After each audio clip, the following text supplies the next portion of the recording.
Munch painted 7 versions of Girls on the Pier between 1901 and 1930, as well as half a dozen closely related works with groups of older female figures in the same setting. In all these, Munch depicted the pier with slanting lines receding dramatically into the background space. Among the Girls on the Pier variations, the Kimbell's is one of the most freely painted. Exaggerating line and color to create haunting, even ominous, moods, Munch portrays a world charged with anxiety. It is the setting, rather than the girls' poses and expressions, that suggests they may be brooding about their identities or desires.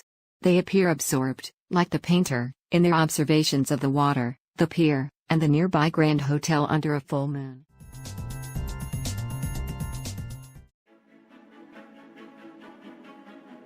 I'm Mark Thorley, I'm the Events and Marketing Manager for Brighton Pier. The Boulevard Pier is 117 years old. We have approximately 5.1 million visitors every year, mainly of course in the summer, which is the highest kind of peak for our season.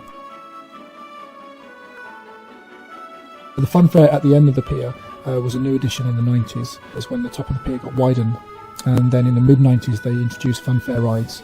The booster is one of the most popular rides at the top of the pier. It flies you up 130 feet, you're dangling over the ocean.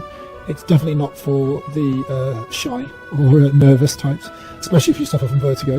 It holds 8 people at a time, and sometimes the queues can be half an hour for that ride, which is, for Brighton Pier, which is quite a long time, but it also shows how popular it is. The Prince Regent, who later became King George IV, came to live here in Brighton. He brought a lot of his friends, family came down, they brought a lot of money and interest into the town.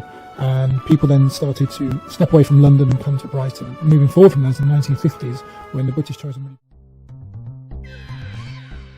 Edvard Munch is a Norwegian-born expressionist painter. His best-known work, The Scream, has become one of the most iconic images of world art.